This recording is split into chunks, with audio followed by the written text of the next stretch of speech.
Mahilig ka bang mag-travel? O umakyat ng bundok o pumunta saan-saan?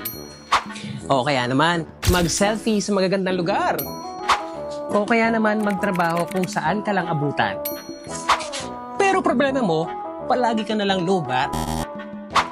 Baka ito na ang kailangan mo.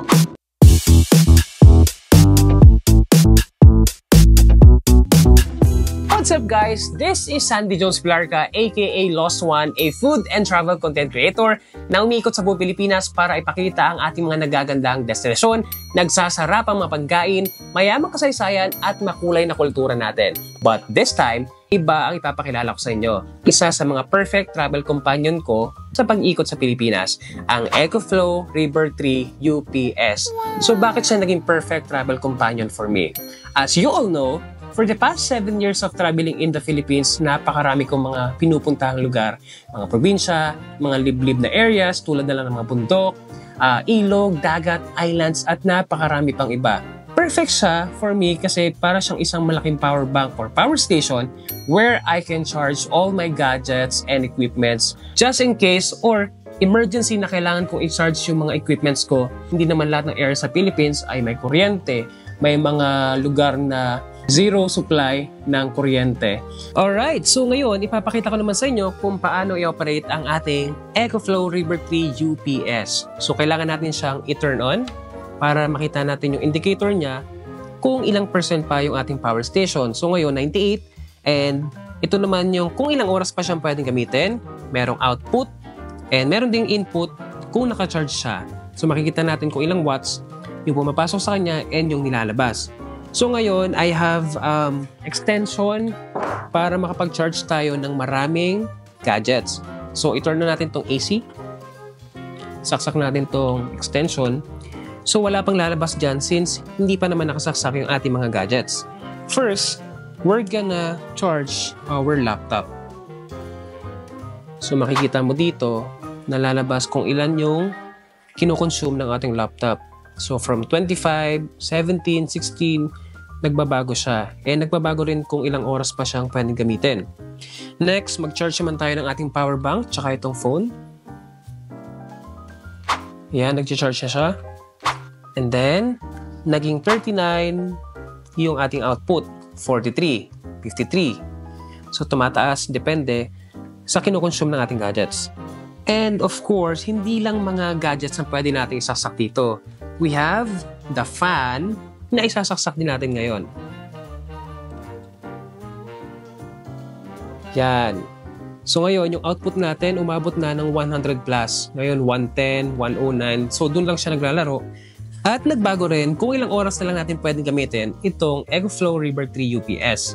At itong EcoFlow River Tree UPS ay hindi lang perfect travel companion for a content creator like me kasi kahit kanino ay talagang very helpful and useful siya. Bakit? Kasi it can supply 300 watts up to 600 watts rated power.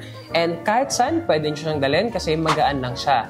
Ang timbang niya umabot lang ng 3.5 kg and you can charge this using different power supply. For example, you have 4 choices. You can charge it direct sa kuryente, sa generator, or sa solar, or even sa inyong mga sasakyan, pwede nyo siyang i-charge. O diba, talagang kahit saan ka pumunta, talagang you have multiple option to charge your power station. And you have backup kasi matagal nyo siyang magagamit. I-charge nyo lang siya ng 1 hour, pero ilang oras nyo na siyang mapapakinabangan. And this power station is not only perfect for outdoor use kasi pwede rin itong maging home backup. Why? Maraming lugar sa Pilipinas na madalas mag-brownout o yung walang pasabi tapos bigla na lang mawala ng kuryente. Marami yan dito sa atin. So, what you have to do, you just to plug it in to supply and then dito kayo magsasaksak ng inyong mga computers and laptops or Wi-Fi. So, kung ayaw nyo na bigla na lang mamatay yung internet or mag-worry na baka mawala ng kuryente while you're editing or doing something important, ito yung inyong kailangan. And this is also one-time investment.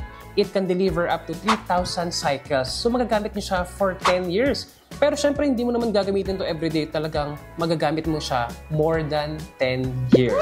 And this power station is already waterproof, fireproof, at also shockproof. So kung aksidente nyo siyang malaglag, hindi mo kailangan problema na baka masira to kasi shockproof na siya. Kapag ginagamit nyo naman to, wala kayong ingay na maririnig kumpara sa mga generator na traditional. So, wala kayong worry na maabala kayo. Kahit gamitin nyo to habang natutulog, talagang hindi kayo maabala. And isa sa mga kagandahan dito, you can connect it or control it using your phone kasi connected siya sa application na pwede nyong gamitin kahit wala kayo sa bahay. Tapos ito naiwan nyo, pwede nyong kontrolin yung mga gusto nyong i-turn off or i-turn on. So, talagang ang ganda nitong EcoFlow River 3 UPS. So, what's in the box kapag bumili tayo ng EcoFlow River 3 UPS? Of course, we have the power station. Second, we have the user's manual na hindi naman talaga natin binabasa madalas. Third, we have 2 options ng AC cable na pwede natin gamitin para i-charge yung ating power station na merong magkaibang pansaksak kung ano yung available na power outlet. And fourth, we have this car charging cable na pwede natin gamitin sa ating mga sasakyan. And ano ba yung meron dito sa ating power station? Meron ditong AC charge.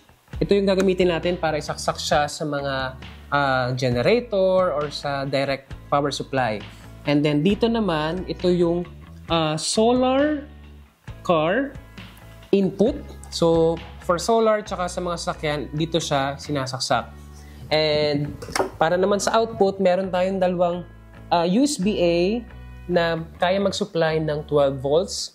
Tapos meron ditong Type-C na pwedeng mag-supply up to 100 watts. Tapos, meron tayo yung AC output dito na can supply 300 watts up to 600 watts. And we have the DC output. Dito pwede nyo gamitin kung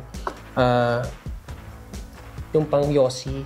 So yan, magaan lang siya, kaya sobrang compact. Madaling dalhin, pwede nyo siyang ilagay sa inyong mga backpack, maleta, and pwede nyo siyang i-travel kahit saan kayo pumunta. Ang hindi lang pwede, isakay sa aeroplano. So, nagamit ko siya before nung sumakay ako ng barko. And sa barko, limited talaga yung power supply na pwedeng gamitin ng mga pasahero. Matagal yung biyahe sa barko, kaya kailangan nyo talaga ng power station like this.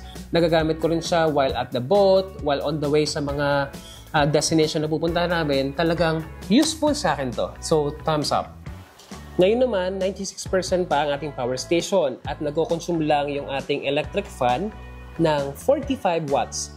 So, pwede pa siyang gamitin for 5 hours. So, imagine, i-charge mo lang siya ng 1 hour pero 5 hours lang magagamit yung electric fan mo. So, kahit brown out, hindi ka may initan. So, ngayon papakita ko naman sa inyo kapag naka-charge yung ating power station. So, yan, nakasaksak na siya. Ngayon, makikita mo na gumagalaw na to. So, it means nag-charge na yung ating power station. And then, yung input na pumapasok sa kanya ay 360 watts. Tapos, let's pretend na nag-brown out. So, tingnan natin kung mamatay itong fan. Kung ano ba yung maging epekto sa kanya. So, yan. Hindi na nag-charge, pero yung fan natin, naka-on pa rin. O, diba? So, talagang perfect siya na pang-emergency, especially kapag may mga importante kang ginagawa. Thank you guys for watching at sana natulungan ko kayo sa inyong mga susunod na biyahe. This is Juan, and that's a story.